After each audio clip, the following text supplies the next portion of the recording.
Nah, kita akan pantau pada kunjungan berikutnya. Nah, oleh sebab itu kelihatannya sepele.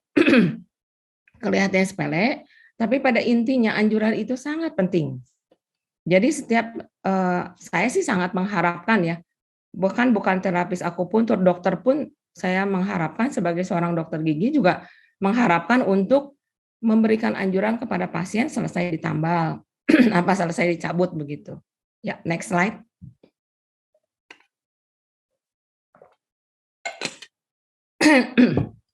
Terus kemudian kita tadi kan sudah masuk teori yin yang. Sekarang teori yang lebih berat lagi, kita masuk ke dalam teori 5 unsur atau yang disebut dengan Wusing.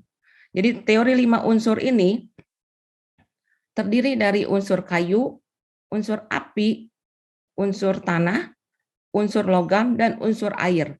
Lihat perputaran daripada teori 5 unsur itu. Panah dari kayu itu akan menunjukkan ke arah api. Panah dari api akan menunjukkan ke mungkin ke bagian tanah. Tanah akan menunjukkan ke bagian logam atau metal. Metal akan menunjukkan ke bagian air. Air akan kembali ke tanah. Apa yang dimaksud dengan diagram ini? Ini adalah untuk mengetahui teori ibu dan anak. Contoh yang paling gampang, paru-paru. Karena kita nanti akan melanjut ke diagnosa COVID ya. Paru-paru ini panahnya menuju ke air. Unsur paru-paru ini terdiri dari logam dan usus besar. Jadi organnya itu logam dan usus besar. Sedangkan unsur air terdiri dari ginjal dan kandung kemih. Paru-paru ini adalah ibu daripada unsur air. Karena panahnya kan ke arah sana ya. Nah, jadi bagian dari ibu yang kuat akan menghasilkan anak yang kuat. Nah, itu akan berputar semua sama diagram ibu dan anak. Pada saat ibunya lemah, anaknya akan ikut lemah. Jadi, teori seperti ini disebut sebagai teori ibu anak. Ini akan berputar ini teori 5 unsur. Teori 5 unsur ini tidak akan bisa pisah dari teori yin yang. Dari teori yin yang, kemudian tadi yang penegakan diagnosa, masuk ke teori 5 unsur, semua nanti akan bersatu menuju ke teori untuk menentukan diagnosa lidah dan untuk menentukan seberapa besar kemungkinan seorang pasien itu akan sembuh. Nah, apakah panah merah yang di dalam ini? Panah merah yang di dalam ini menunjukkan hubungan antara contoh kayu mengarah kepada tanah. Artinya, kayu ini dia akan mengendalikan ya. Jadi maksudnya dia mengendalikan dengan ini adalah yang stabil. Panah yang merah ini stabil.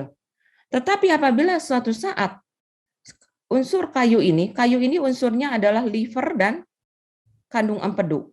Dia kalau lihat di tabel sebelah sini, unsur kayu, hati, kandung empedu, dia akan memegang perasaan apa? Marah. Contohnya yang hijau ini. Yang hijau itu marah. Jadi, kalau dalam seseorang kondisinya marah, unsur kayu ini, liver dan kandung empedu, dia akan terjadi ekses yang luar biasa. Akibatnya, pada saat terjadi ekses yang luar biasa, seharusnya unsur kayu ini mengendalikan unsur tanah. Unsur tanah di sini adalah limpa dan lambung. Dia terbalik, jadi bukan mengendalikan lagi, tapi sudah menindas. Jadi menindas. Akibatnya apa? Kok saya marah-marah, tapi efeknya saya jadi sakit mah? Ya iya, karena seharusnya liver itu mengendalikan lambung dan limpa, tetapi dia menjadi menindas. Akibatnya, unsur daripada limpa dan lambung ini yang akan terganggu. Pasien datang sakit mah, tapi gejala awalnya adalah dia marah. Entah dia marah ke anaknya, entah dia marah ke pembantunya, marah ke suaminya, di situ marah ke istrinya mungkin. Nah, tapi dia mengeluhnya sakit mah. Tapi kita biasanya tidak akan langsung kita terapi misalnya, oh sakit mah oke, saya tusuk di bagian meridian lambung. Kita lihat dulu nanti di diagnosa lidah. Apakah di diagnosa lidah itu terlihat daerah kayu dan daerah kandung empedu dan liver itu memerah atau tidak? Nah, Tapi juga bisa terjadi kebalikannya. Jadi diagram yang warna merah ini di dalam, ini sangat penting. Bisa juga terbalik keadaannya. Jadi itu kan tadi mengendalikan dan menindas. Tapi bisa terbalik. Di mana suatu saat, contohnya, ini unsur limpa dan lambung ini sangat dominan. Nah, kita lihat di sini. Limpa dan lambung itu dia mengendalikan apa? Berpikir. Misalnya, seseorang itu berpikir terus kan, saking berpikirnya, mungkin ingin menyelesaikan tesis, ingin cepat lulus, ingin cepat kerja, dan sebagainya. Terus berpikir, tidak berhenti berpikir, akibatnya terjadi gangguan keseimbangan. Kembali ke tadi teori yin yang. Terjadi kegangguan keseimbangan di limpa dan lambung, dia menjadi terlalu panas, dia akan berbalik panahnya, menekan ke arah unsur kayu. Unsur kayu ini yaitu hati dan kandung empedu. Jadi itu dinamakan dengan proses menghina. Jadi harusnya unsur kayu yang mengendalikan unsur tanah, tapi terbalik sekarang tanah yang menghina unsur kayu. Apa yang terjadi? Pasiennya itu akan sering terasa mual, migrain, bahkan yang terakhir adalah vertigo. Nah, kalau sudah vertigo, artinya kita lihat kembali ke diagram ibu anak. Dari unsur liver, karena livernya juga ikut terganggu akibat dihina oleh unsur tanah, dia akibatnya melemahkan juga unsur fire. Fire ini jantung. Jadi dari sini akan terjadi panas yang sangat luar biasa dari unsur liver, sehingga akibatnya terjadilah apa yang dinamakan vertigo. Itu adalah perputaran dari teori 5 unsur. Memang tidak semudah itu untuk mendiagnosa suatu pasien berdasarkan teori 5 unsur. Saat pasien datang, kita harus menghitung dulu. Menghitung berdasarkan teori yang, berdasarkan teori 5 unsur, dan penggolongan juga 5 unsur, dan 4 tadi yang tadi saya sudah jelaskan di awal. Mungkin ini cukup sampai sini, nanti kalau ada pertanyaan boleh ditanyakan ya. Next, selanjutnya. Nah, sekarang seperti yang saya tadi jelaskan, yang sekarang sedang sangat tren itu adalah penyakit yang sekarang lagi heboh itu kan corona, COVID-19, dengan semua turunannya termasuk Omikron. Nah, kita perlu belajar diagnosa lidah di sini. Pertama, pada saat kita melihat lidah seseorang, kita lihat dulu. Dari suatu bentukan lidah, yang sebelah kiri, tolong slide kiri, itu ada terdiri dari bagian tengah itu menunjukkan meridian limpa dan lambung. Kemudian ada bagian ujung lidah, ada meridian paru dan jantung yang paling ujung. Samping adalah meridian liver dan kandung empedu. Dan paling atas, paling dalam itu di ujung pangkal lidah itu adalah meridian ginjal dan kandung kemih. Nah, dari ini adalah peta secara garis besar. Secara garis besar ya, saya tidak mengatakan bahwa dengan melihat ini sudah didapatkan suatu diagnosa. Ini hanya diagnosa secara teoritis. Pada kenyataannya di lapangan tidak semudah itu. Jadi diagnosa lidah itu metodenya bukan metode baru.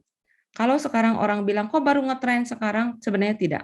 Diagnosa lidah adalah metode yang sangat tradisional dan efektif yang telah digunakan untuk mendiagnosa penyakit selama lebih dari 2000 tahun.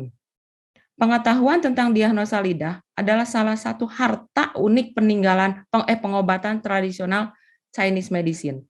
Tapi kemungkinannya karena sekarang mungkin kembali ngetren gitu ya, karena kan ternyata dari lidah bisa membantu untuk menunjang diagnosa yang lain, mulai sedikit banyak dipakai lagi analisa lidah ini.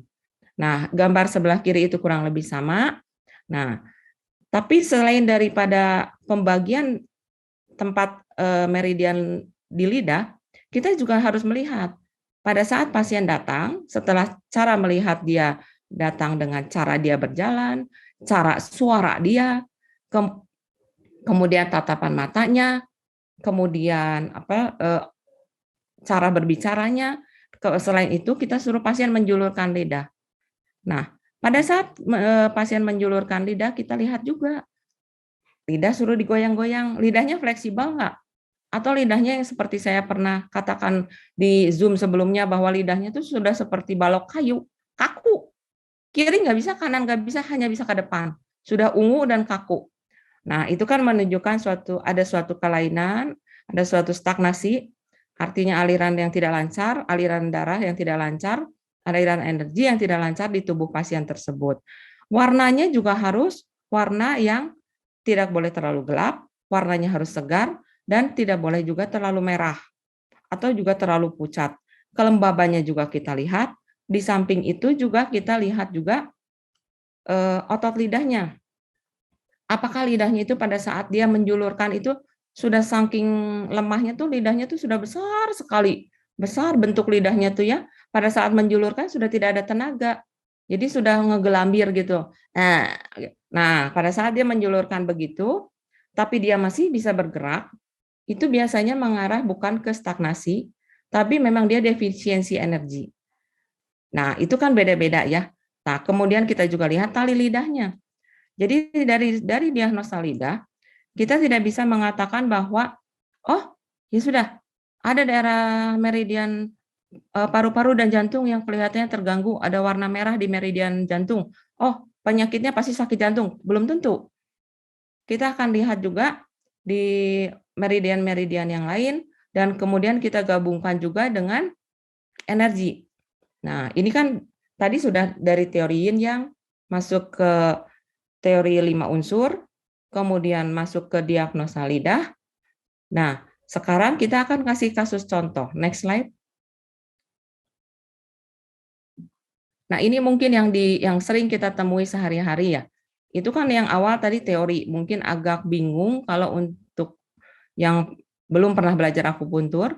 Nah, tapi kalau ini sangat sederhana, bisa dipraktekkan sehari-hari. Jadi kita lihat ya, yang sebelah kiri, slide sebelah kiri, ya, oke, itu ada panah ya, ada panah, itu lidahnya ada bulat-bulat begitu, kira-kira normal nggak? Jelas nggak normal. Gambaran lidah seperti ini menunjukkan gejala awal anemia, jadi karena lidah jelas pucat ya. Kemudian ada lesi bulat di daerah meridian ginjal, daerah belakang tuh kan pangkal lidahnya, menunjukkan kondisi ginjal yang tidak sehat. Belah pada jalur meridian limpa dan lambung. Tadi kan saya bilang yang tengah itu kan meridian limpa dan lambung. Menunjukkan adanya gangguan pencernaan di samping gangguan energi. Gangguan energi meridian yang ya meridian tuh ya ke belakang. Nanti itu mungkin dibahas di bagian energi ya, bagian chi energi. Kemudian ada kekurangan dan defisiensi NO sudah ya. Untuk terapi akan disesuaikan dengan teori 5 unsur dan kembali menyeimbangkan kondisi yin yang. Jadi tidak lepas dari teori yin yang dan 5 unsur. Walaupun diagnosa lidah ini sepertinya sudah ketahuan penyakitnya, tapi kita tidak bisa mengatakan bahwa ini mah penyakitnya hanya sakit ginjal, sama sakit mah beres. Tidak. Kita harus lihat dulu, kenapa dia bisa muncul lesi atau gambaran kayak bulatan di daerah meridian ginjal, kemudian belah di daerah meridian lambung, itu kita mesti lihat dulu. Jadinya kita lihat dulu. Nah, ada itu dari perputaran diagram 5 unsur. Ginjal itu dikendalikan oleh apa? Dikendalikan oleh ibunya. Ibunya apa? Paru-paru dan usus besar. Biasanya saya akan tanya dulu ke pasiennya. Apakah waktu kecil pernah bronkitis? Apakah waktu kecil pernah kena TBC? Apakah waktu kecil atau apakah waktu sekarang sering terjadi konstipasi atau susah buang air besar? Itu untuk melihat apa? Untuk melihat kondisi ibu daripada si ginjal ini. Kenapa si ginjal ini bisa lemah? Kita lihat dulu ibunya. Ibunya adalah paru-paru. Apakah paru-paru